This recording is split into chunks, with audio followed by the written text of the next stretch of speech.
Jóvenes, buenas tardes. Vamos a empezar la clase sobre EPOC y SAOS. EPOC abarca el término que es enfermedad pulmonar obstructiva crónica. Hay varios documentos, este es el GOL, que pueden revisarlo, es una revisión, una iniciativa mundial para el manejo del EPOC, 2011, 2013, 2015, 2025, 2017, cada 2 años, ¿no? Hay una revisión de la definición, la clasificación, manejo, pronóstico. Es el documento que ustedes deben revisar, 2022, y hay un documento que salió en 2023, ¿no? Es el último que hay, el reporte de 2023. Entonces, de eso tiene que verse, desde el 2019 más o menos se mantiene esta definición, es una enfermedad prevenible, si uno no fuma, no es la EPOC, simplemente a eso se refiere, y con agudizaciones, ojo. Igual que en bronquiectasias, las agudizaciones, desde ya vemos que ya le dan importancia porque esto empeora el curso de la enfermedad, ¿verdad? Se puede tratar, hay medicación para poder estabilizar a estos pacientes y mejorar la calidad de vida. Se caracteriza por la presencia de tos, ¿no? Expectoración, sibilancias, disnea, ¿no? En la cual hay una limitación al flujo aéreo, ¿no? Y esta limitación al flujo aéreo es persistente, fija y progresiva. No revierte, a diferencia del asma, que revierte. Y esto se debe por la inhalación de partículas nocivas. Antes solamente era tabaco. Hasta antes del GOL de 2007 era tabaco. No se aceptaba, no se aceptaba otra condición, otra etiología. Por ejemplo, el humo de leña. El humo de leña es gracias a los trabajos de la gente de Latinoamérica, Centroamérica, que se ha podido introducir y por eso ahora lo ponen por una exposición a partículas o gases nocivos, siendo el principal factor de riesgo el tabaco. ¿Ya? O sea, se mantiene la primacía, pero no la exclusividad. Antes, EPOC solamente era por tabaco, para los americanos, para los europeos. Luego, ya sé, como ven, y hay ciertos factores genéticos que predisponen al desarrollo y elevan la mortalidad, ¿no? Por ejemplo, ¿qué factores hay? Mujer. Ser mujer es peor que una mujer con EPOC, le da peor que un paciente varón con EPOC. Vamos a ver luego algunas consideraciones, ¿no? Entonces, esta es la última clasificación, básicamente la misma, ¿no? La misma. Una afección pulmonar heterogénea. O sea, ¿qué decir heterogénea? Diferente tipo de manifestación. Por ejemplo, los fenotipos, como luego veremos, la bronquitis crónica, el enfisema, ¿no? El asma EPOC, caracterizada por síntomas, ya hemos dicho, tos, esputo, exacerbaciones, debido a anormalidades de las vías respiratorias, que hay bronquitis, bronquiolitis o enfisema en los alveolos. Causa obstrucción persistente, a menudo progresiva, del flujo del aire. Esta es la definición 2023. ¿Cuáles son los factores de riesgo? El tabaquismo. El tabaquismo es el factor de riesgo más importante que puede haber, ¿no? Entonces, vean en la epidemiología, casi todas las mortalidades algunas han disminuido en los países desarrollados, como los accidentes, se han estabilizado como la diabetes, pero el EPOC sigue aumentando. Igual, en muchos países viene la mortalidad, como ha sido en las enfermedades coronarias, algo que disminuye, como los accidentes cerebrovasculares, ¿no? Pero el EPOC sube en forma empinada. Por eso es un problema de salud pública. Es un problema de salud pública y también igual en los países en vías de desarrollo. Mientras más se da, aumenta la prevalencia de EPOC, ¿no? En el 90 estaba entre la sexta causa de muerte y a partir del 2020 está entre las primeras causas de muerte.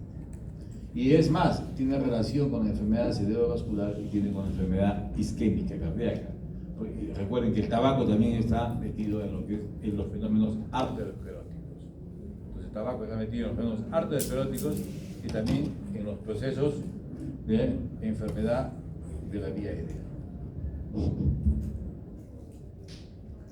Algunas cosas importantes, como había mencionado, la morbi-mortalidad, o sea, las mujeres son más sintomáticas y también les va peor, tienen más exacerbaciones y tienen una mayor mortalidad, 190% más que los varones. Y eso tiene algunas explicaciones, como ha cruzado, ya ha habido un cruce en donde las mujeres, el empeoramiento es peor que los varones. ¿Y por qué? Porque hay algunas consideraciones en el género que tienen que ver, por ejemplo, la mujer fuma más que el varón, tiene mayor adhesión al varón, tiene mayor dificultad en dejar el tabaquismo, su mucosa tiene mayor reactividad al tabaco, tienen mayor destrucción de las proteasas. Entonces hay un sustrato, no solamente de género, sino un problema, es más susceptible al déficit de alfa-1 antitrypsina. Se dañan más sus proteasas, o sea, los elementos que van a reparar el tejido pulmonar. Entonces, por eso y además suele ser una mucosa más reactiva, o sea, va a haber más obstrucción. Por eso es que les va peor, ¿ya? La mortalidad es 190% más que los varones. Entonces, ahí ya hemos dicho que el tabaquismo, está la contaminación atmosférica, la contaminación en el domicilio, la leña y otras formas de biomasa, ¿no? Ocupación, como los mineros, el polvo de carbón. En algunos países con alta prevalencia también la tuberculosis puede ser un factor de riesgo para desarrollar esta enfermedad. El tabaco acelera 2 a 3 veces más la disminución de la caída del volumen expiratorio forzado al primer segundo. El humo de leña, varios trabajos que se han hecho en los pacientes que no fuman, pero tenían exposición a humo de leña y todas tenían un patrón obstructivo. O sea, cumplían con los síntomas y cumplían con la espirometría para el diagnóstico de EPOC, ¿no? Entonces, de ahí nace un fenotipo de biomasa y EPOC, el EPOC por humo de leña. Este es un fenotipo, como les digo, gracias a los trabajos que hemos hecho en este lugar del mundo, América del Sur, Centroamérica, se ha podido acuñar este fenotipo, EPOC por humo de leña. Vean los componentes que pueden, contaminantes, ya sea el estiércol, el bagazo, la leña, el queroseno, el gas. Ahí tienen las partículas por millón y el monóxido de carbono. O sea, el estiércol, miren, el bagazo, todo lo que elimina de partículas tóxicas. Las partículas por millón, PM10 o el CO, monóxido de carbono, son tóxicas. Entonces eso da inflamación de la vía aérea y puede haber todos los mecanismos de EPOC. Entonces ya eso está, y hay un fenotipo. ¿Y cuál es ese fenotipo? El fenotipo en general, si hablamos de la bronquitis crónica, es paciente que tiene tos y expectoración durante más de 3 meses, durante el año, durante 2 años consecutivos, ¿sí? Ese es el bronquítico crónico. El enfisematoso es aquel que se destruyen los alvéolos y hay aire. Entonces es el enfisema. Y el EPOC por humo de leña. El EPOC por humo de leña son aquellos que tienen alteraciones en la vía aérea por la antracosis, por las partículas de carbón se depositan y van a deformar un poco la vía aérea. Puede haber atelestasias, puede haber, ¿no? Infiltrados peribronquiales, como por ejemplo acá, ¿ven? Ahí hay infiltrados peribronquiales, alteraciones en las tomografías, deformidad estructural de la vía aérea. Y el fenotipo son estos pacientes que se parecen a un bronquítico crónico, o sea, tiene tos, expectoración durante más de 2 meses, durante 2 años consecutivos, pero además tiene mucha hiperreactividad bronquial. Se confunde con un asmático. Ese es el fenotipo del paciente con EPOC de humo de leña. Entonces, hasta ahora hay lo que es 3 fenotipos. Uno que es el bronquítico crónico, tosedor durante más de 2 meses, durante 2 años. ¿Sí? El enfisematoso, aquel que tiene destrucción de los alvéolos, puede tener tos. Generalmente no tiene mucha expectoración, tiene disnea. ¿Por qué? Porque se rompen los alvéolos, o sea, es más disneico. Y este, que es el EPOC por humo de leña, que se parece al bronquítico crónico, más hiperreactividad bronquial, o sea, como el asmático, o sea, tiene mucho sibilante, y responden bien a los broncodilatadores, ¿ya? Y más los antecedentes, ¿no? Que son las pacientes mujeres que tienen exposición a biomasa, ¿no? Eso es en sí la conclusión que hay en cuanto a este fenotipo de EPOC y humo de leña. Este es un fenotipo dado por nosotros. Y ahí tenemos fenotipos, ya habíamos dicho, el bronquítico crónico, el enfisematoso, ¿no? El EPOC por humo de leña, que está ahí abajo, ACOS, asma EPOC. Y el exacerbador. El exacerbador es aquel que tiene más de 2 episodios agudos que lo puede llevar a una hospitalización. Entonces, ¿por qué poner este fenotipo? Porque este fenotipo hay que identificarlo para tratar y poder disminuir la morbilidad y la evolución natural de la enfermedad. ¿Ya? Si uno maneja bien a un exacerbador, podemos disminuir un poco la progresión de la enfermedad. Si no se trata, ese paciente va a tener una mortalidad temprana. Esto de asma y EPOC, un ACOS, o sea, ha habido mucha disquisición, mucha controversia en esta definición, ¿no? O sea, no se entienda que uno hace un EPOC y que ese EPOC hace como los síntomas del asma, no.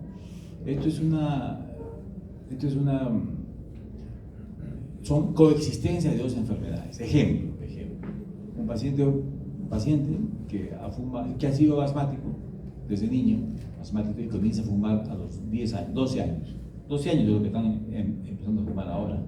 Y fumando a cajetilla por día, 12 años. Entonces, a los 30 años, o sea, son 18 años de tabaquismo pesado. A los 30 años va a tener síntomas: tos, expectoración, disney. Entonces, ¿ese paciente qué tiene? Asma o EPOC. Puede tener las 2 enfermedades. Es un asmático que ha fumado. ¿Ya? A eso se refiere eso. O puede ser un paciente con EPOC, fumado desde los 15 años, tengo 55 años, ya estoy diagnosticado de EPOC y me dio COVID. ¿Y el COVID qué ha hecho? El COVID lo que ha hecho es comportarse como un antígeno que ha desencadenado una reacción de hipersensibilidad, de un patrón TH2 con producción de interleuquina 4 o 5, y esto ha amplificado mi respuesta inflamatoria, me va a traer polimorfonucleares, eosinófilos, y se me queda una hiperreactividad bloqueada. A partir del COVID, un patrón TH2. Entonces, ¿qué cosa soy? Me he convertido en un asmático. ¿Por qué? Hay un factor gatillante. ¿Cuál ha sido? El COVID. ¿Ya? Eso lo hemos visto en la realidad. Y no solo el COVID, puede ser micoplasma, puede ser otro virus. Entonces, eso es un paciente con EPOC que ha hecho un fenómeno de hiperreactividad y que después tiene el comportamiento de un asmático, ¿no? De un asmático. Entonces, esa es coexistencia de 2 enfermedades. Muy bien, de acá lo importante es rescatar el fenotipo desde el punto de vista de pronóstico del exacerbador. Porque en ese sí podemos, si no intervenimos, va a ir mal. Creo que lo que les he mencionado, más o menos las estadísticas, dice que hay un 13% que pueden ser, porque siempre que se hacía un estudio de asma, se excluía un criterio de exclusión de EPOC. Y cuando se hacía un estudio de EPOC, exclusión que sea asmático. Nunca se cruzaron ambos. Cuando se cruzaron ambos, se vio que hasta un 15% podían tener ambas enfermedades. Muy bien, en la patogénesis del EPOC es importante algunas cosas como, por ejemplo, el factor genético, la herencia. Por ejemplo, la deficiencia de alfa-1 antitrypsina. Los pacientes que tienen deficiencia de alfa-1 antitrypsina leve, pueden ser de repente probablemente asintomáticos. O aquellos que tienen un déficit moderado de 60 hasta 200, estos van a hacer un enfisema, pero a partir de la 6ª, 7ª década de la vida, o sea, 60, 70 años, normalmente en su evolución. Pero si estos fuman, esto se va a ir a la mitad. O sea, a los 30, en la 3ª, 4ª década van a producir lesiones pulmonares tipo enfisema. Y esta es una de las teorías más aceptadas, que es un desbalance de las proteasas, es un desbalance. Recuerden, en asma, esta es una enfermedad muy parecida al asma, pero son cosas diferentes. La célula importante del asma es el eosinófilo, ¿sí? El eosinófilo.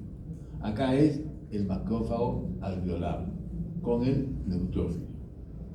Entonces, el macrófago alveolar va a ser estimulado por el humo de tabaco, el humo de leña, un virus, algunos contaminantes atmosféricos, etc. Monóxido de carbono, partículas de millón.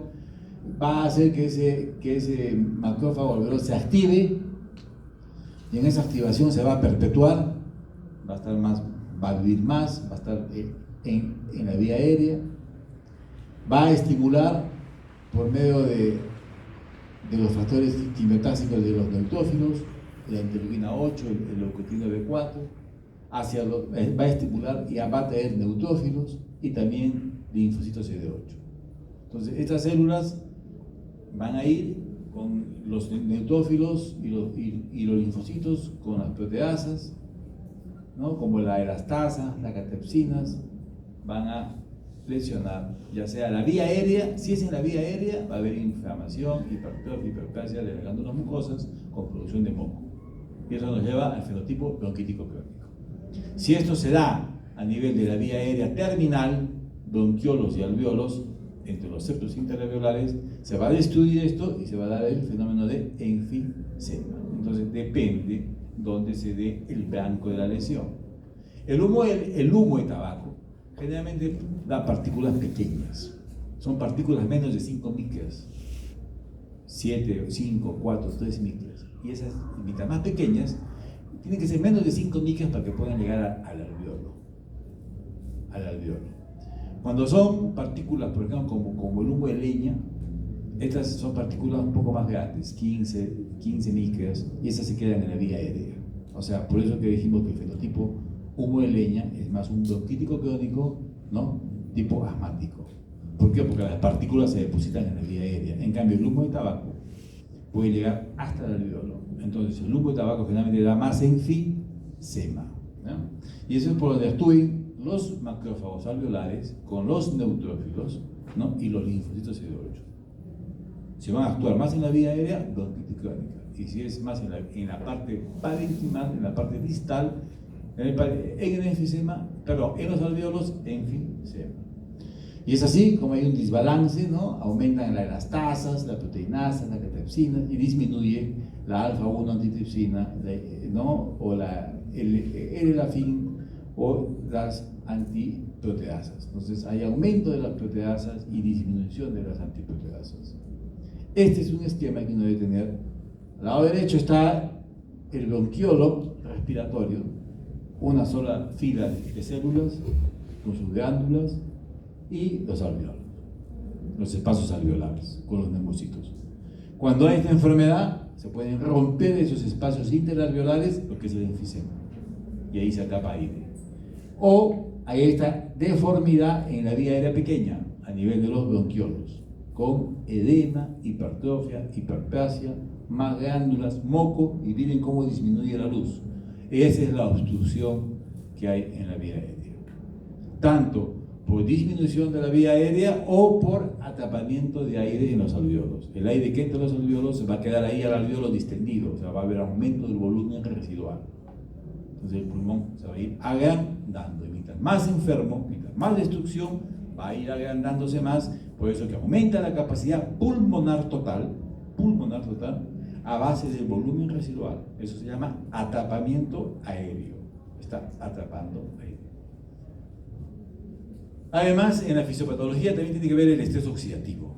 El tabaco lo que hace es activar, y hemos dicho, macrófagos, hemos dicho neutrófilos y CD8, ¿cierto?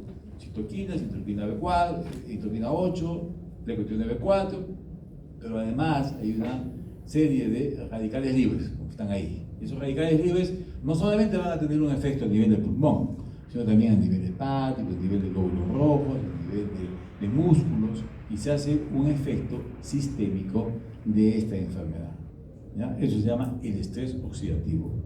El estrés oxidativo tiene que ver en la inflamación, ¿no? Y este estrés oxidativo, como les digo, también va a alterar el switch en los genes para la síntesis del factor de necrosis tubular alfa, la interleuquina 8 y otras proteínas inflamatorias. El EPOC, ustedes han visto, si revisan, ¿no? Que a quien le interese la definición, en un momento se habló de enfermedad inflamatoria pulmonar, pero luego lo sacaron. Lo sacaron no porque no hay una inflamación, que la hay, como estoy poniendo acá, sino lo sacaron porque se confundía con el asma. Como son primos hermanos, y desde el punto de vista, como vamos a ver en la terapéutica, hay una gran diferencia, que ya la voy diciendo, ya la voy diciendo. En el asma, la piedra angular son los corticoides inhalados, la piedra angular. Sí, tratamiento corticoides. La mejor manera de darlo es inhalado. ¿Sí? Tratamiento corticoides. Eso es claro. En el EPOC son broncodilatadores. Broncodilatadores, no corticoides. Corticoides solo está reducido para un pequeño grupito. Es más, si usamos corticoides en forma rutinaria, hacemos daño. Se puede predisponer a neumonía.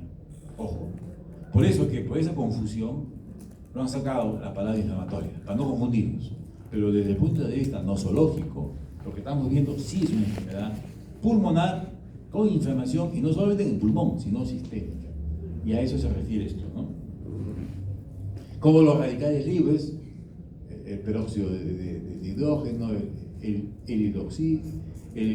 radical hidroxilo, el óxido nitroso, todos estos van a activar el factor NF-κB, más interleucina 8, TNF, más neutrófilos, disminución de las antiproteasas, hay más daño de la alfa-1 antitripsina, ¿no? Estimula la secreción de glándulas, la vasodilatación y la proliferación de fibras musculares lisas. Entonces, todo esto nos lleva a un fenómeno de obstrucción y de inflamación. ¿Ya? Entonces, esta es una enfermedad multidimensional del EPOC, en las cuales una de sus repercusiones es en la caída del volumen expiratorio forzado, o sea, lo que manda un fenómeno obstructivo. Y esto nos va a tener una limitación al esfuerzo, va a alterar la calidad de vida, y además estos pacientes pueden hacer exacerbaciones, que ojo, que las exacerbaciones van a empeorar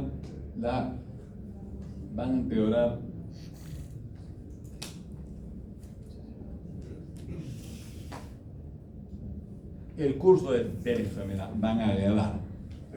Entonces, en el EPOC hay varios cambios conceptuales, ¿no? Ya les he dicho, han sacado la palabra de inflamación para no confundirnos con el asma, pero eso no quiere decir que no sea una enfermedad inflamatoria. Y hay una disfunción multiorgánica, como van a ver ahí los marcadores inflamatorios en la sangre están la PCR, la interleuquina 1, la 6, la 8, fibrinógeno, TNF-alfa, leucocitosis puede haber, y tiene repercusión a nivel cardiovascular, a nivel muscular, a nivel de ansiedad y depresión, a nivel de la miopatía, a nivel de los huesos como osteoporosis o la anemia. Alteraciones nutricionales, se ha visto que estos pacientes tienen una caquexia, tienen una alteración estructural, por ejemplo, cuando se ve el TNF-alfa, la parte soluble, ¿no? Estos se encuentran aumentados en los pacientes con EPOC, ¿no?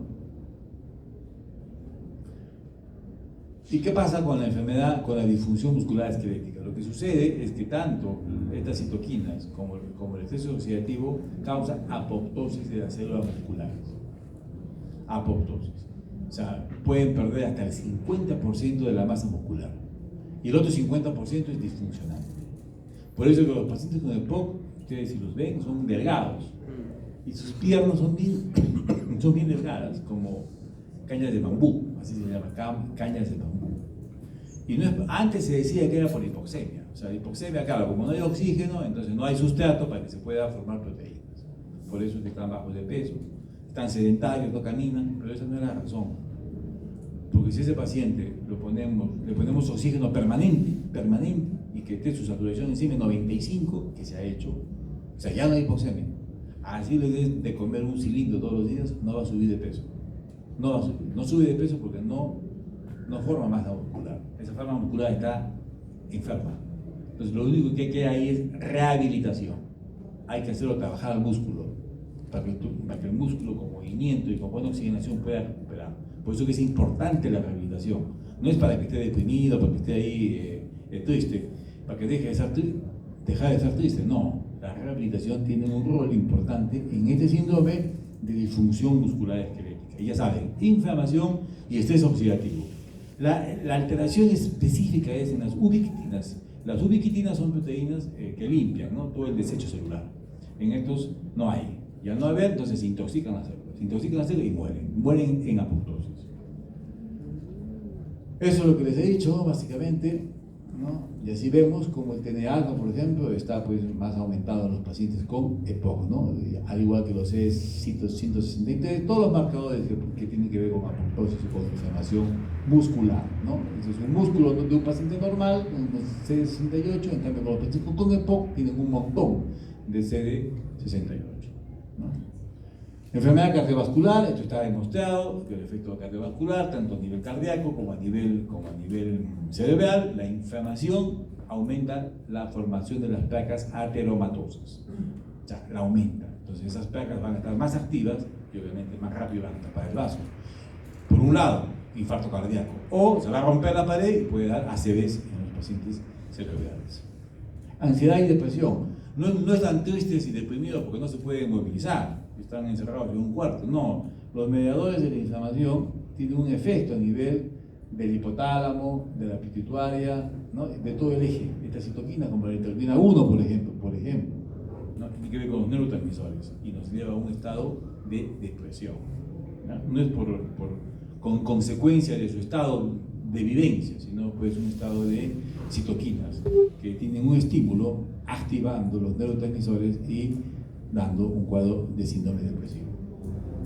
La anemia, siempre se nos dice, ¿no?, que los pacientes deben tener una poliglobulia como fenómeno compensador.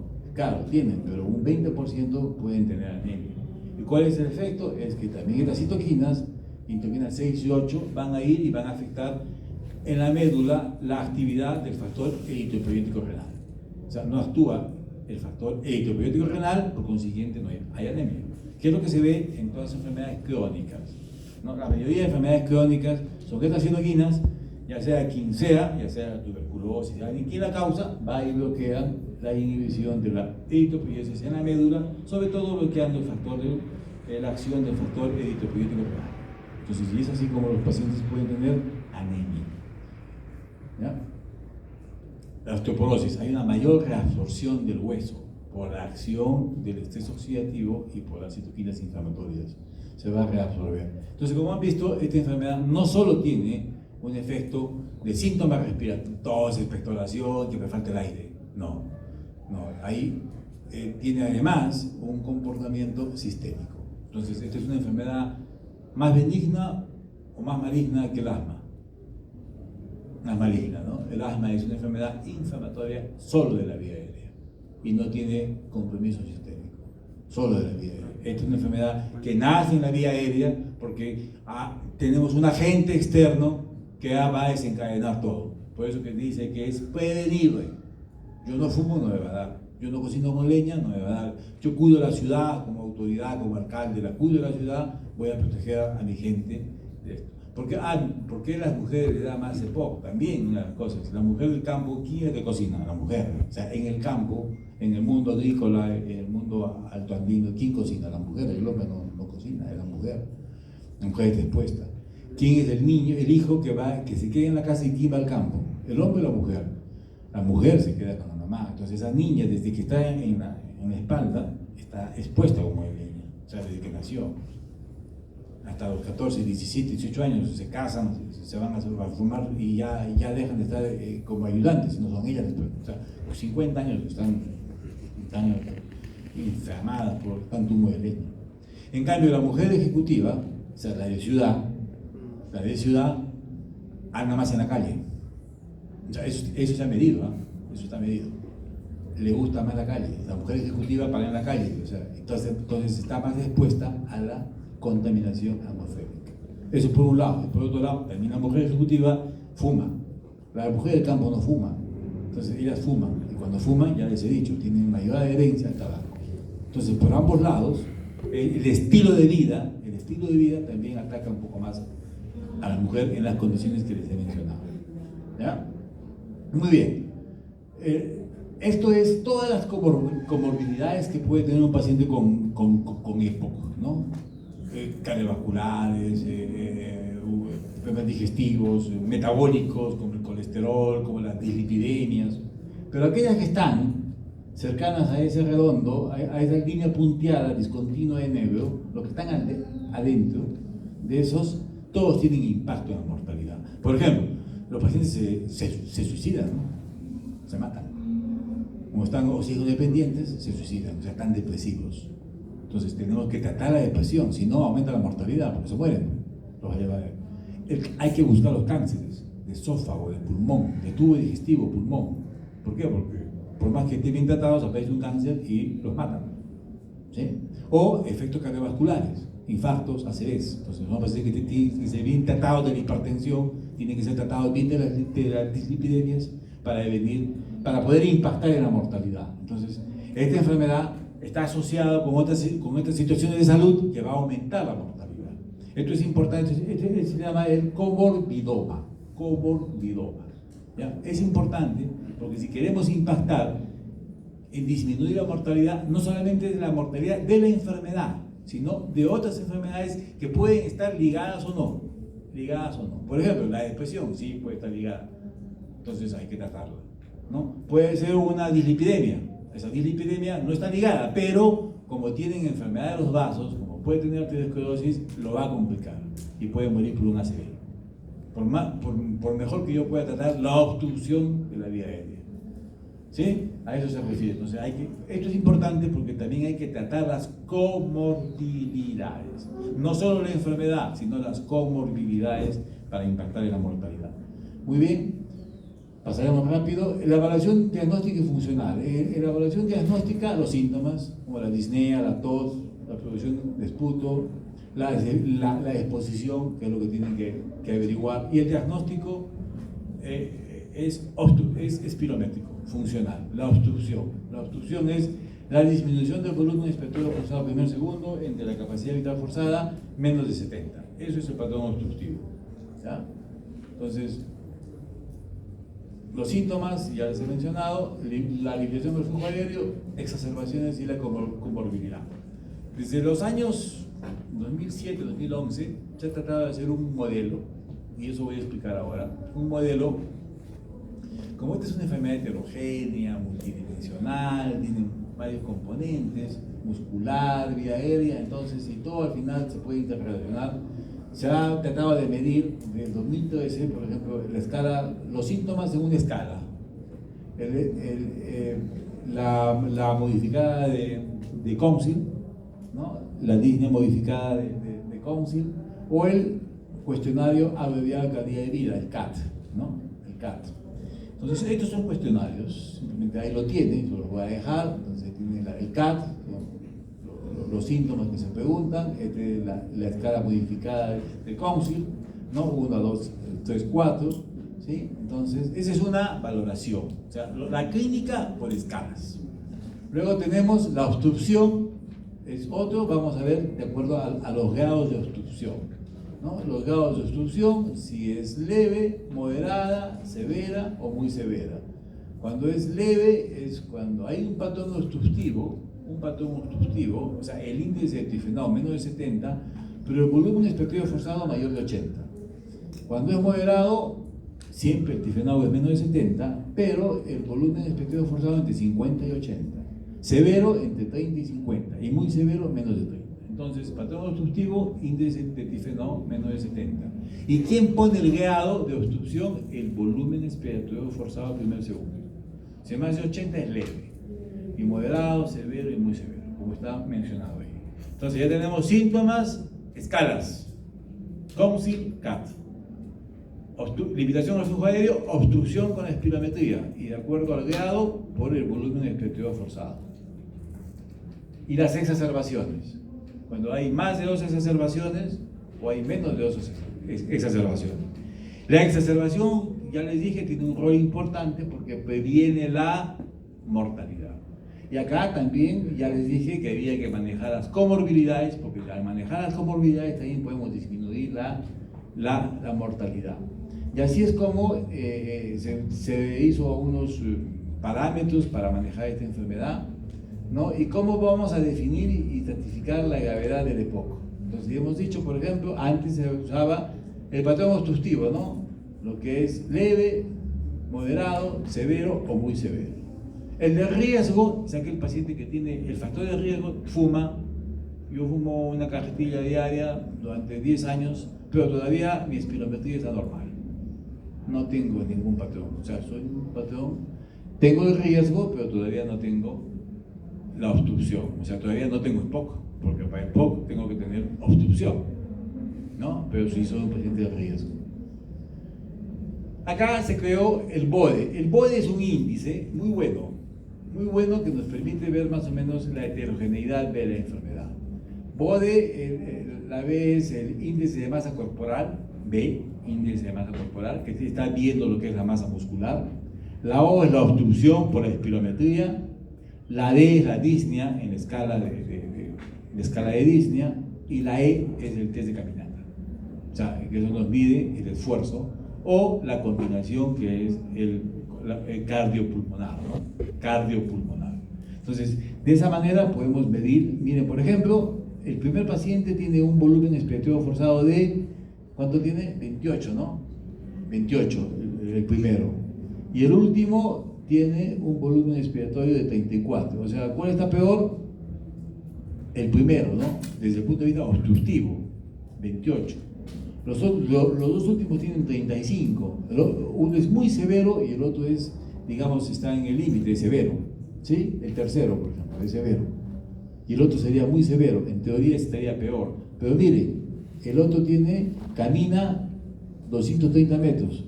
El número 3. El otro camina 540, casi el doble. 540. El otro está más gordito, el otro está más delgado.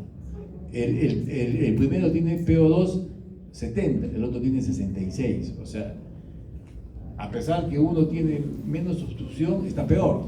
Camina menos, está más hipoxémico, tiene más valor, más percepción de la disnea. Entonces esto nos demuestra que en sí el volumen expiratorio forzado no sería la mejor forma de medir la severidad de la enfermedad. Es un parámetro, pero no sería la mejor, y esto lo demuestra el índice BODE. Entonces, acá, ¿cuál es el que está mejor? El que tiene el BODE más bajo, el 4, el primero, a pesar que es el más obstruido. ¿Cuál es el que está peor? El que tiene el BODE más alto, el 9, ¿sí? A pesar que es el menos, casi dentro de los menos obstruidos, ¿ya? Pero por cuestiones de protocolos, todavía se mantiene, como vamos a ver, la espirometría en vigencia. Los objetivos es reducir síntomas, prevenir, reducir síntomas, reducir riesgos y reducir las complicaciones, y al final que el paciente pueda vivir con mejor calidad de vida y que no se muera de la enfermedad, ¿no? Entonces, para eso se hizo una evaluación combinada. Y acá comienza a complicarse un poco las cosas, pero es bien fácil si lo podemos entender. Se ha hecho un modelo, este modelo, que es geométrico, para poder clasificar la enfermedad y manejo. Vamos a hacer abajo lo que es los síntomas, en el eje de las X, los síntomas, ya sea CAT o ya sea MRC. 0, 1, menos de 10 o más de 10. Ahí lo tienen. Entonces, acá están los poco sintomáticos y acá están los más sintomáticos, ¿sí? Si lo dividimos con una línea perpendicular. Y si nos vamos a un extremo, al eje de las X, de la Y, ahí vamos a poner la obstrucción. Y en el otro extremo, la exacerbación. 0 a 1 o más de 1. 1 más, o sea 2, ¿no? Igual a 2 o más. O sea, una división al medio. Entonces, abajo tenemos bajo riesgo y alto riesgo. ¿Sí? Bajo riesgo son los que están poca exacerbación y están poco obstruidos. Y alto riesgo, los que están para arriba, porque el 1 sería el EPOC leve, el 2 el 1 sería el leve, el moderado, el 3 el muy severo y el 4 muy severo. Y el 4 muy severo.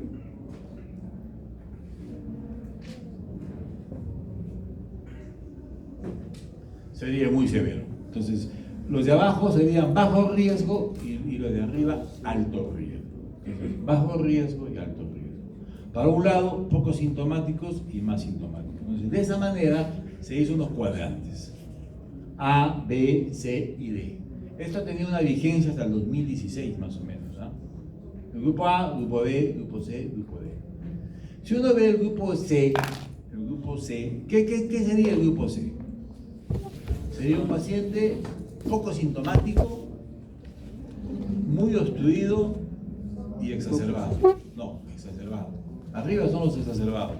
Entonces, en la realidad existirá eso, o sea, poco sintomático, pero obstruido y exacerbado. O sea, se exacerba.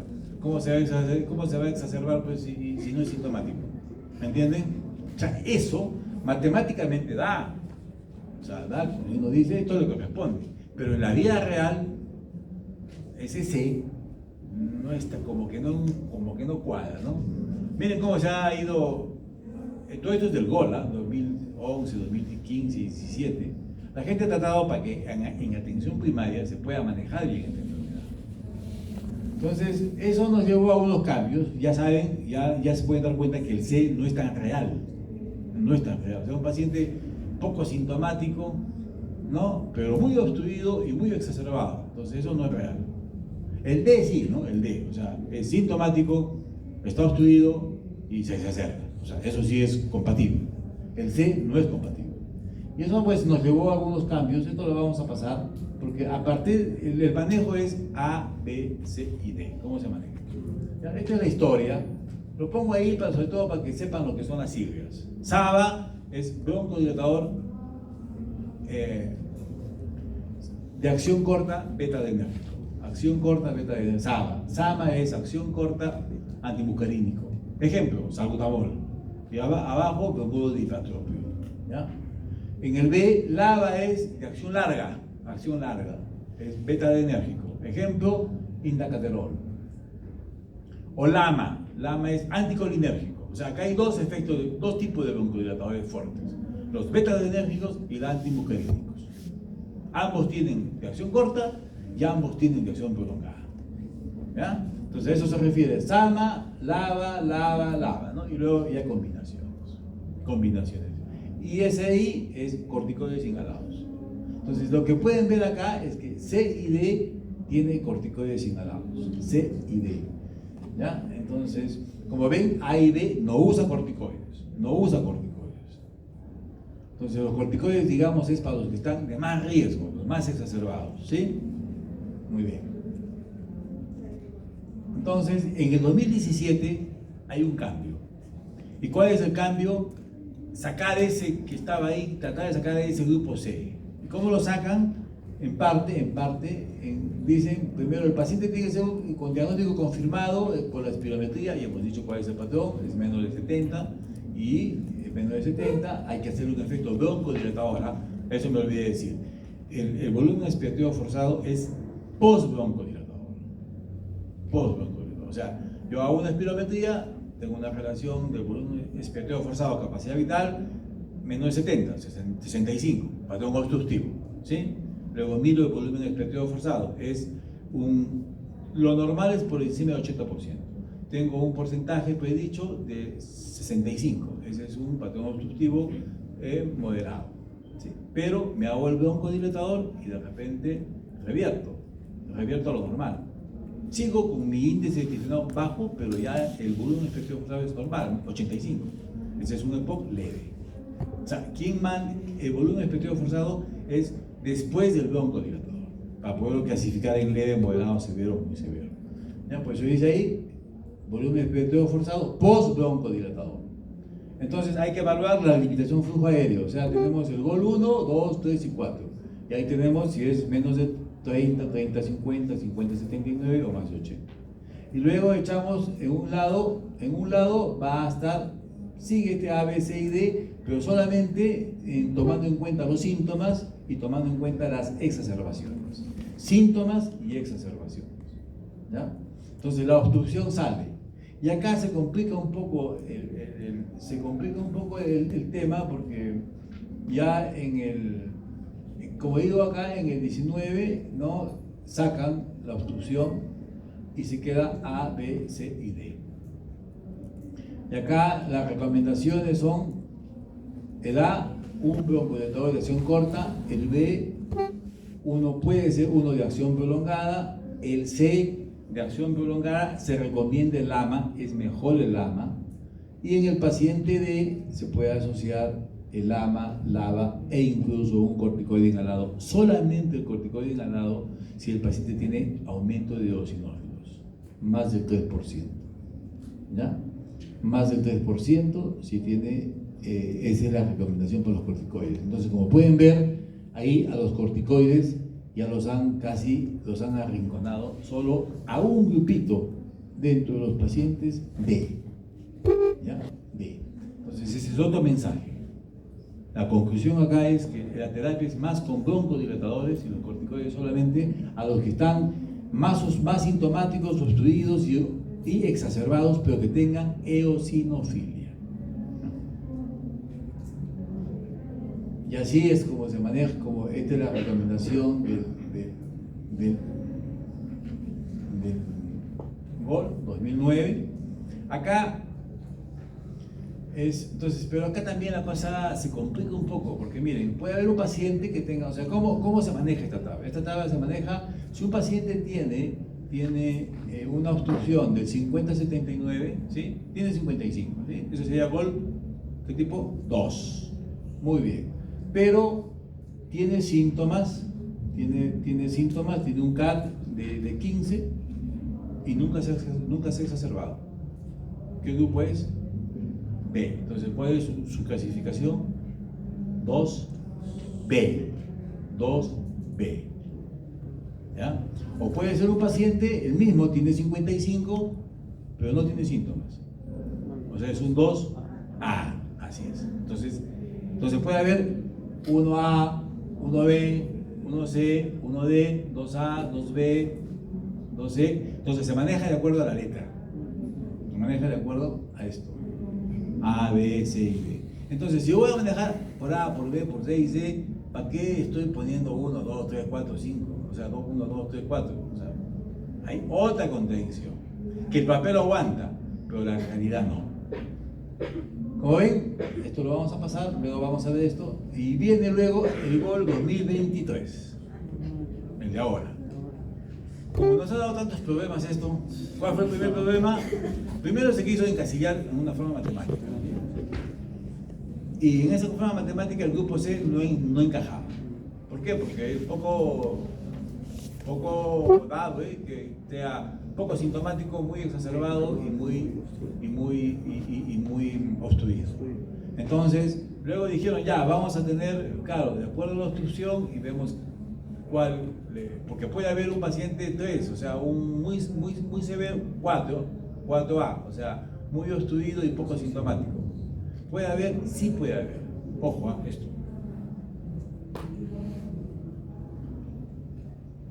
Acá. Un paciente que tenga 30 de obstrucción y que tenga pocos síntomas. ¿Qué caso podría ser ese? ¿Saben cuál? Uno que tenga mucha bula, como luego vamos a ver al final, mucha bula.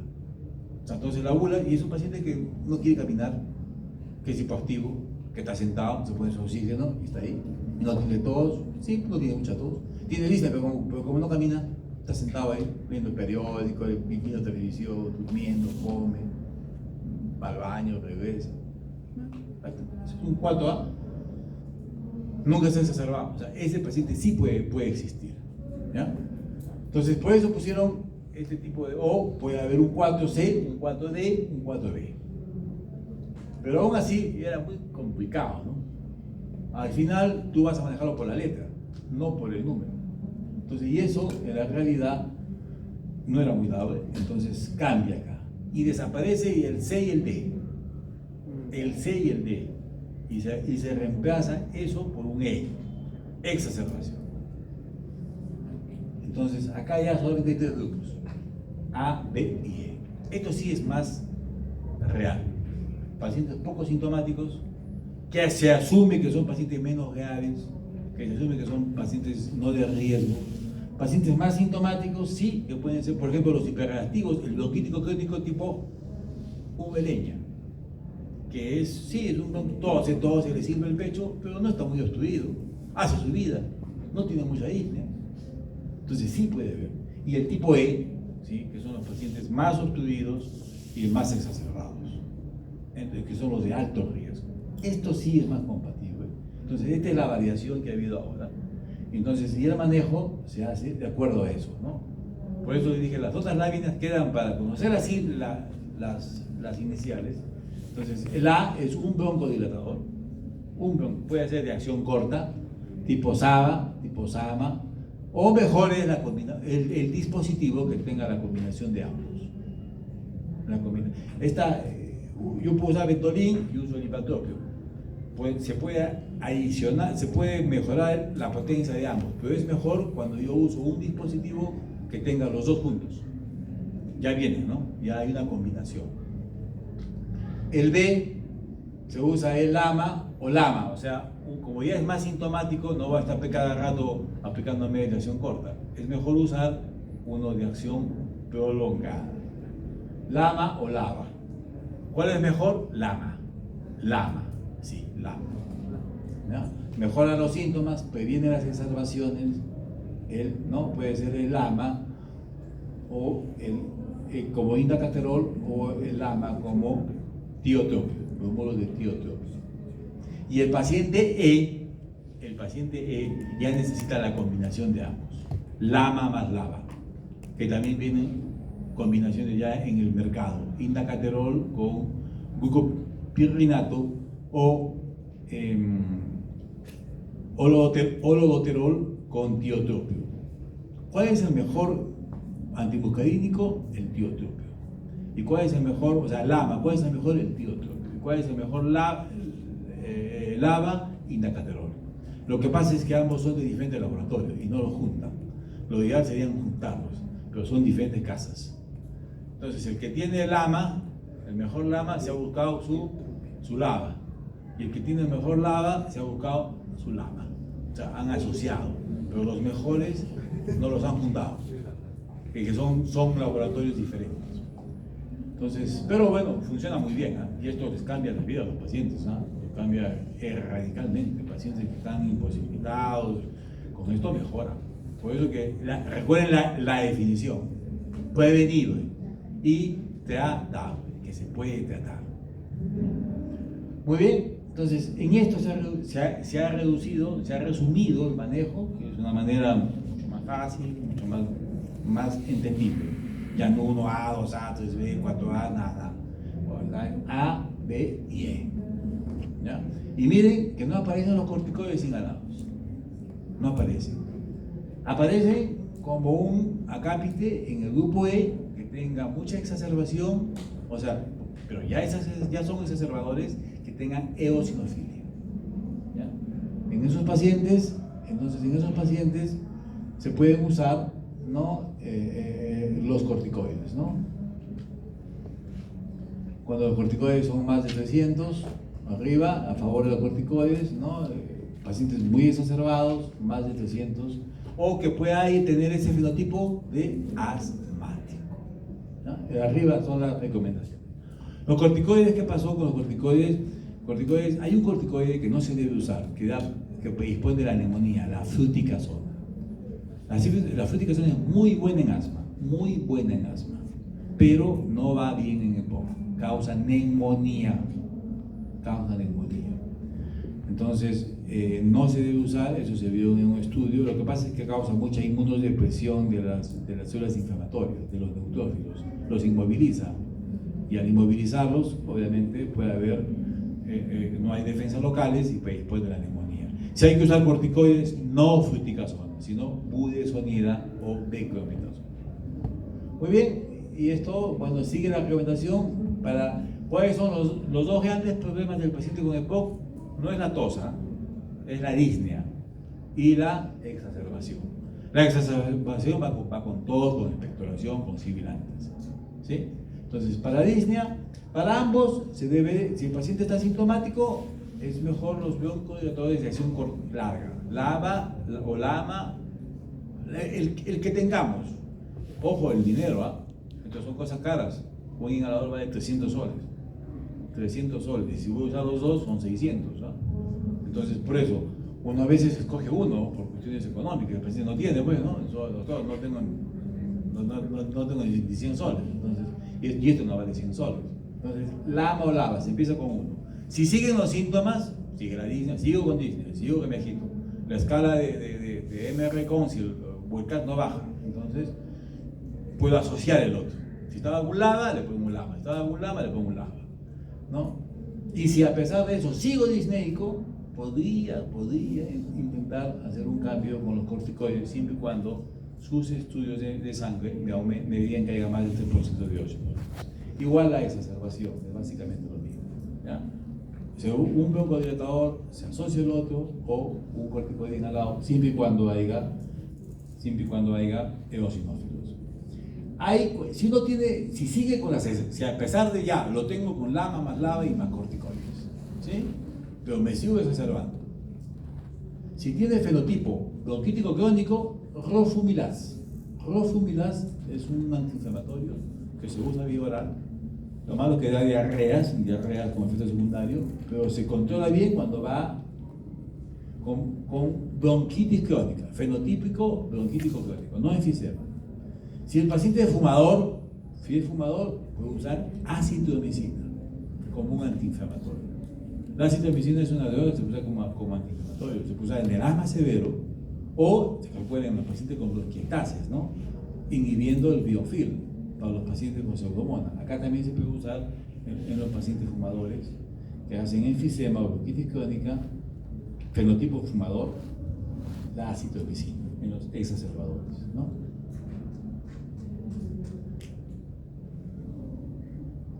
Además de la terapia farmacológica, que es la que he mencionado, tenemos algunas cosas que hay que dejar de fumar, es evidencia.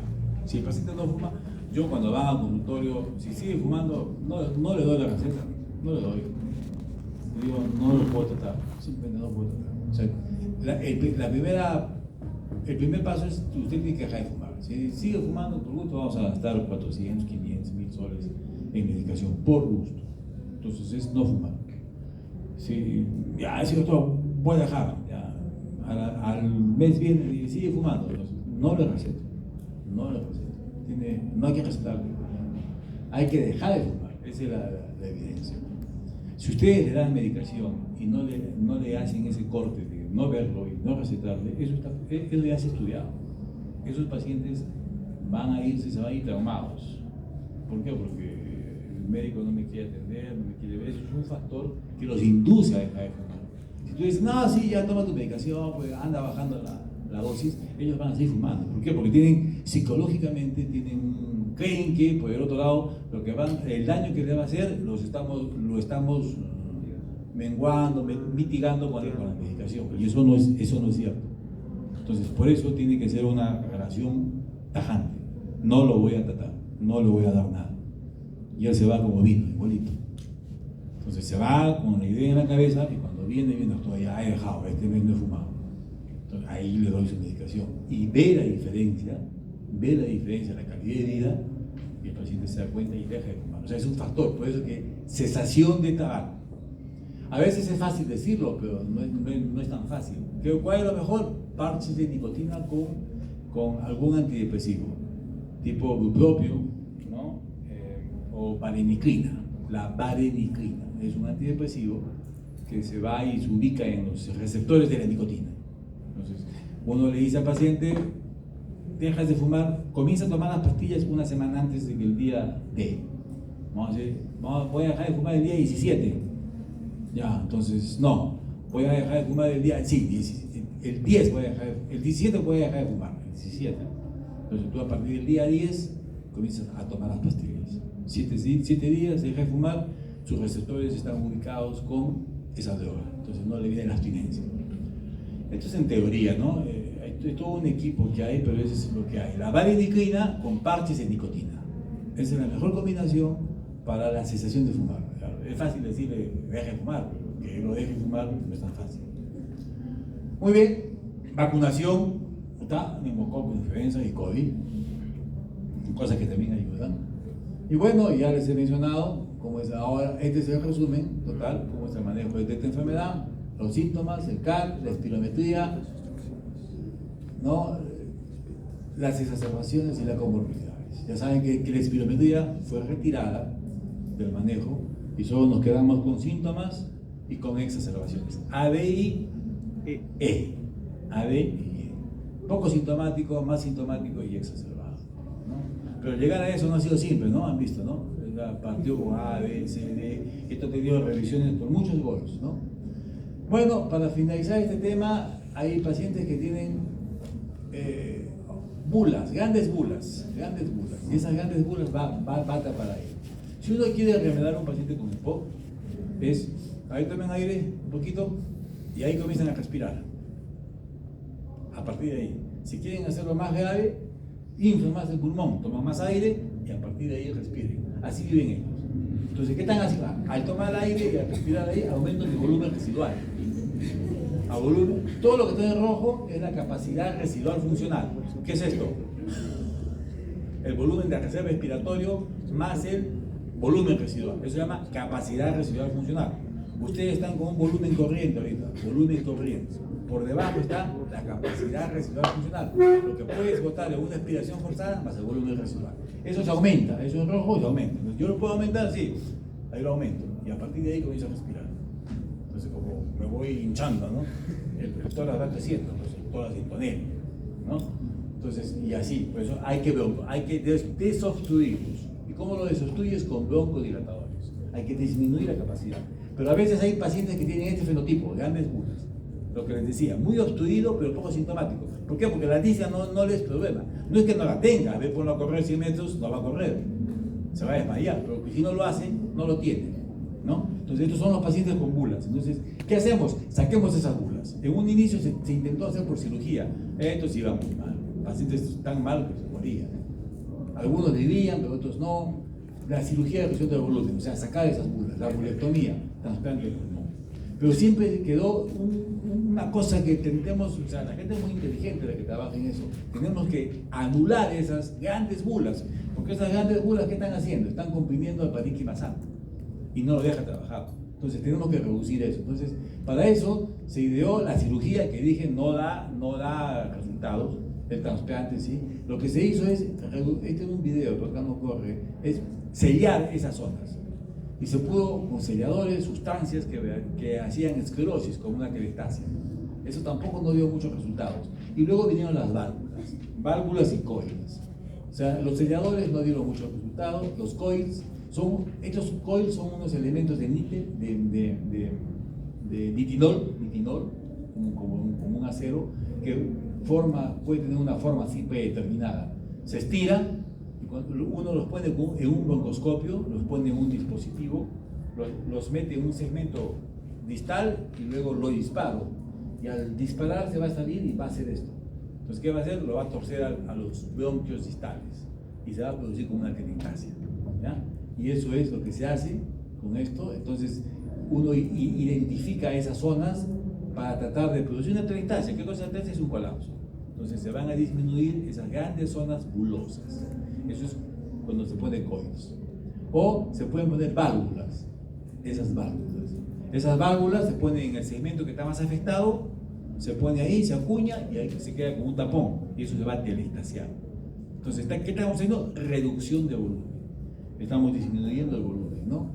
Este es un manejo, digamos, de estas grandes bulas en los pacientes con EPOC. Entonces, para el fenotipo enfisematoso, que tiene grandes bulas y que en las pruebas funcionales da un gran volumen residual. O sea, esos están todos hinchados. ¿Por qué? Porque tienen aire atrapado. Entonces la idea es sellar esas zonas. Y que el pulmón, las zonas sanas, puedan tener mayor espacio para su distensibilidad, su pulmón. Muy bien, tanto hemos hablado de las exacerbaciones, que es lo que empeora la vida de los pacientes, son cambios en los síntomas que requieren una intervención inmediata de tratamiento.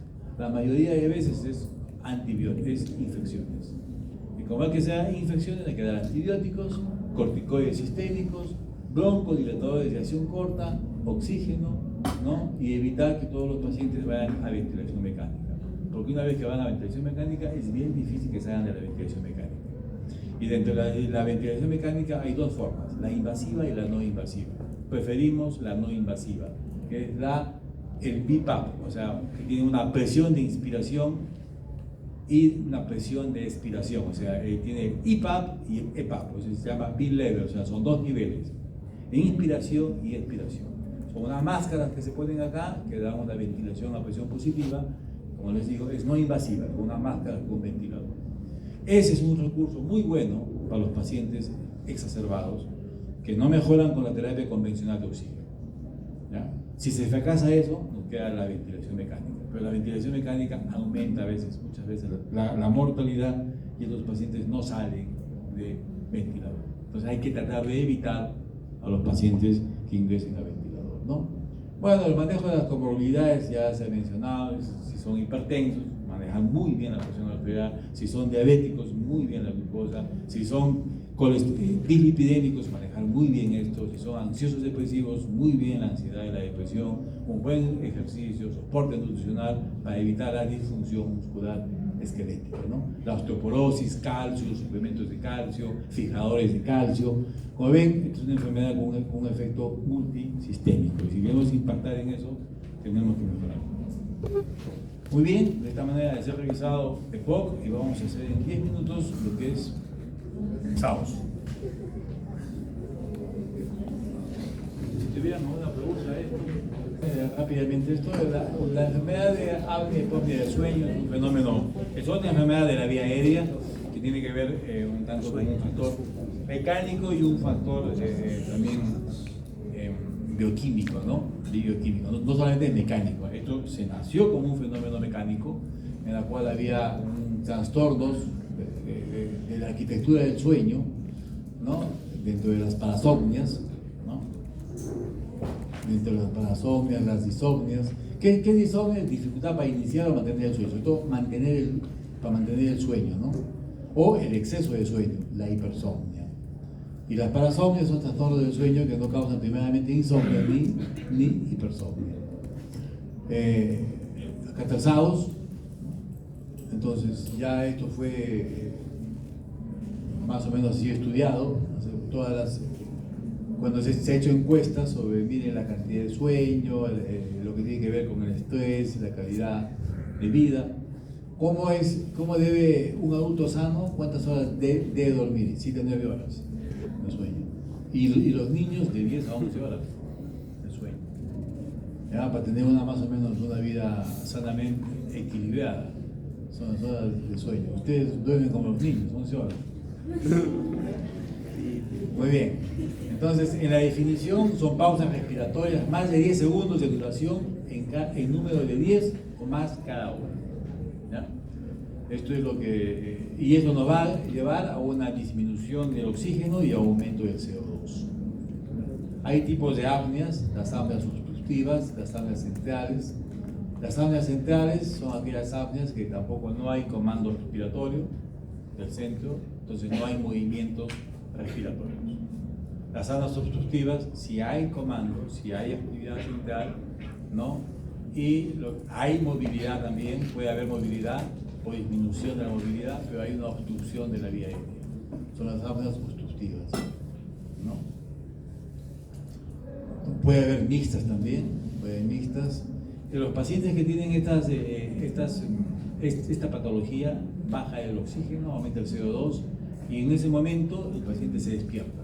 Son despertares nocturnos transitorios que él no se acuerda. Él dice que ha dormido toda la noche, pero la pareja que duerme al lado de él dice que se despierta cada rato, pero vuelve a dormir. Son despertares transitorios, justamente tiene que ver con los picos de bajada de oxígeno y de subida de CO2, ¿no? Es una enfermedad bastante prevalente, miren, es bastante, 2%, 4% en hombres y en mujeres. Muchos estudios, casi todos están tienen una prevalencia. Lo que pasa es que es una enfermedad bastante poco diagnosticada, ¿ya? Muy poco diagnosticada, muy poco estudiada. Los países en vía de desarrollo, somos muy poca la gente que manejamos o que vemos pacientes que estudiamos el sueño. Su mortalidad es importante, cada día hay más importancia. Si ustedes creen que todos estos accidentes de tránsito que hay en las carreteras, los choferes, muchos tienen apnea del sueño, y no se hace una encuesta, mínimo una encuesta, un cuestionario para sacar el bebé. Esto en otros países está normado. Es más, o sea, no solamente para sacar el bebé normal, el que tenemos todos, o sea, el particular, que hacen en el lado una encuesta sobre el sueño. Ese podría ser también un trabajo de tesis, ¿sabes? Sí, pues sencillo, hacer una encuesta en algunos grupos de riesgo, pacientes que trabajan en industrias en la noche, ¿no? tienen una responsabilidad que tienen que estar despiertos. Se puede ir y hacer un estudio de sueño en encuestas. O aquellos que tengan que ver con el manejo, ¿no? Iberia, por ejemplo, la aerolínea española, todos sus pilotos pasan por polisonografía. Se les hace estudios de sueño, ¿no? Hay gente que maneja 12 horas, viajes largos. Y en otros países, los que van a ser choferes, tienen que tener estudios de sueño. No solo encuestas, sino estudios. Eso por seguridad, ¿no? Pero acá, no, acá el chofer es un gordito, fuma, come, le dan su comidaza ahí, ¿no? Y se sienta en el carro y para adelante, ¿no? Se duerme, pues, ¿no? Así, cuando uno come, claro, la sangre se va hacia el tubo digestivo y menos al cerebro, pues le da sueño, ¿no? Lo menos que puedes hacer es comer cuando vas a manejar. Todavía los restaurantes tienen sus sitios especiales para ellos, les dan doble, ¿no? Sí, y encima el cigarro todavía. Bueno, entonces, los factores de riesgo, ¿no? Hay factores modificados, como la obesidad, el alcohol, el tabaco, los hipnóticos, ¿no? Los factores de riesgo. Y hay factores de riesgo que no se pueden modificar, ¿no? El sexo, la edad, el grupo étnico, alteraciones craneofaciales, ¿no? Entonces, ¿qué pasa en el sueño? Hay una pérdida de tono muscular y relajación de los músculos dilatadores de la vía superior y entonces caen. Causa una apnea, si es total la obstrucción, o si es parcial, una hipopnea, ¿no? Lo que lleva un aumento de CO2, disminución del oxígeno y aumento del CO2. Y esta hipoxemia, esta hipercapnia, ¿qué va a haber? Va a haber alteración del sistema simpático. Más adrenalina, noradrenalina, ¿sí? Y eso va a tener un efecto en el endotelio vascular. Y además puede haber un estrés oxidativo, y eso va a haber inflamación, va a haber factores procoagulantes. Entonces todo esto tiene un efecto, ¿no? A nivel cardiovascular, como taquicardia, como arritmias, como fibrilación, puede llevar a una hipertensión, a falla cardíaca con el tiempo, accidentes cerebrovasculares, ¿no? Complicaciones cardiovasculares o cerebrales. Entonces, una cosa que empieza como un factor mecánico, solamente mecánico porque se cae la úvula, ¿no? Claro, ronco, pero no es solo eso, sino hay trastornos del sistema simpático, trastornos de disfunción endotelial, estrés oxidativo, inflamación, alteraciones en la coagulación y disregulación metabólica, disregulación de las leptinas, la obesidad y resistencia a la insulina, problemas metabólicos. O sea, una enfermedad mecánica se convierte en una enfermedad metabólica, neuroendocrina e inflamatoria. De ahí la importancia. Muy bien, los síntomas, roncador, 100%, y eso lo dice la pareja, no, a veces el paciente ni lo dice, la pareja, ¿no? Pacientes que se duermen en el día, coléricos, ¿sí? Margeneados, cambios en el humor, en la actividad, ¿no? El ronquido, la somnolencia diurna, se duermen a veces en el consultorio. Hay tipos de somnolencia, leve, moderada, severa, eso que está, yo cuando voy al consultorio están roncando ahí, ¿eh? Están roncando ahí con su periódico, ni lo leen, pero están roncando. Esos están ahí, ya este es un saurus, ¿no? Son severa. Los efectos cardiovasculares ya los he mencionado, hay neuropsicológicos, cardiorrespiratorios, accidentes de automóvil, accidentes de trabajo, ¿no? Alteraciones psiquiátricas, impotencia o reducción del líbido, crisis cognitivas, pueden convulsionar en la noche, cardiorrespiratorias, hipertensión pulmonar, cor pulmonar, arritmias cardíacas, cor pulmonar crónico, poliglobulia, insuficiencia respiratoria crónica, síndrome nefrótico o petrinuria. Los pacientes hay que examinarlos, pues gorditos, obesos, retóricos, ¿no? Puede haber edemas. Tiene que pasar un examen por el otorrino para ver si no hay una causa orgánica, puede haber adenoides, puede haber troponaciones, que estén obstruyendo la vía aérea, ¿no? Y el diagnóstico se hace por la polisomnografía. La polisomnografía es el gol estándar. Lo que pasa es que el gol estándar no todos tenemos acceso a eso, es un laboratorio de sueño. Son actividad cerebral, actividad nasal, actividad muscular, actividad cardíaca, ¿no? Entonces, todo eso es un laboratorio, es un paciente por noche, es una patología tan frecuente que nos queda corta. Entonces, ¿qué se ha hecho? Monitorear el sueño de una forma más simple. El gol estándar, la polisonografía, eso que quede claro. Este es un estudio de la polisonografía, con todas estas variantes, ¿no? Con todos los registros. Pero esto es complicado. Entonces, ¿qué se ha hecho? Se ha validado al polígrafo, la poligrafía.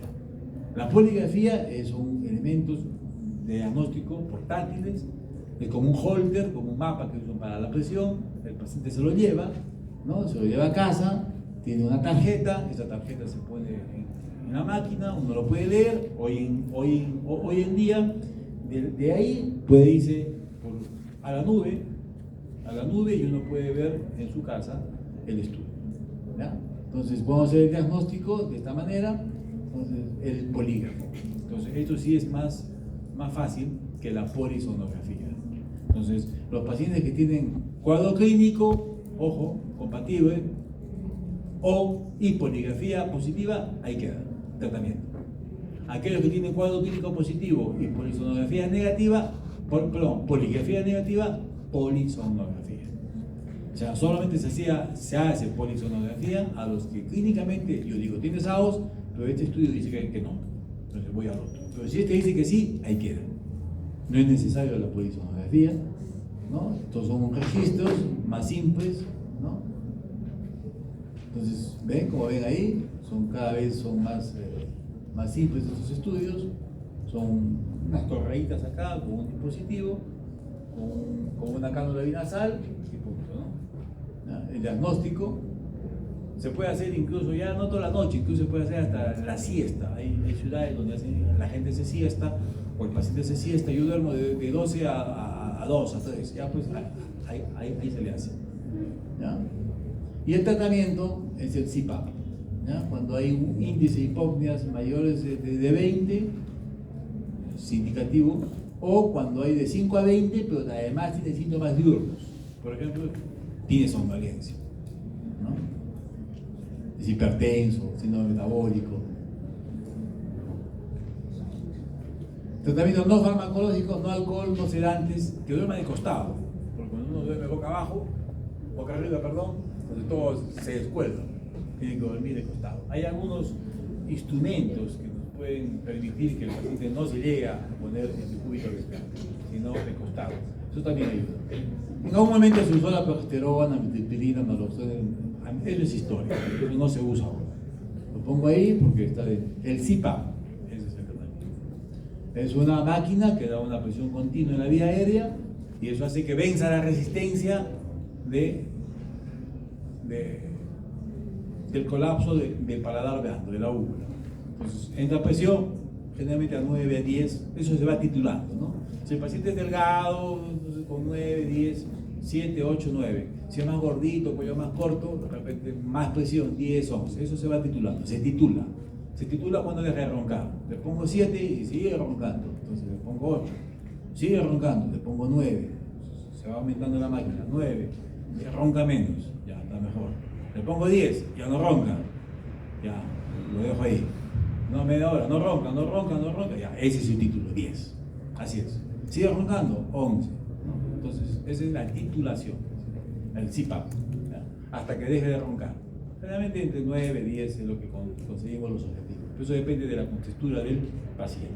La altura, peso, el cuello, ¿no? La posición positiva es un aparato así, que son mascarillas nasales, oronasales o simplemente nasales, que son las que más estamos usando, preferentemente nasales. Cuando es que primero era oronasal un poco de claustrofobia, de incomodidad, ahora son nasales, son dispositivos bien selladitos, con buena presión, vía nasal. Realmente es un alivio, a estos pacientes les cambia la vida, ¿eh? Al inicio cuesta un poco acostumbrarse al equipo, pero cuando llegan a descansar, su vida, porque no tienen una buena calidad de vida, ¿no? Así son los equipos, es un CPAP, ¿no? En el cual se pone la presión, ahí sus botones, ahí se ve la presión, y eso nos va a dar, ¿no? Entonces, esto es historia. El tratamiento de la traqueotomía o la faringoplastía, eso es historia. Antes ¿qué hacían? Le recortaban todo el paladar. Cuando uno los pacientes que veíamos antes, se cae todo, ¿ah? Las amígdalas no se ve, todo hay una flacidez. Entonces se cortaba, se hacía todo un recorte para de esa manera pues, quitar la parte mecánica, ¿no? Todo esto ya no se hace hoy en día. Lo que se hace es CPAP, ¿no? Tratamiento con ventilación no invasiva, que es un CPAP. No BiPAP, es diferente. BiPAP es para pacientes con EPOC. Eso es una presión no invasiva que tiene una inspiración y una expiración. 14-9, no sé, lo que manejamos. Y este es CPAP, presión continua en la vía aérea, continua. ¿Ya? Manejamos alrededor de 9-10. Muy bien, jóvenes, con eso hemos terminado.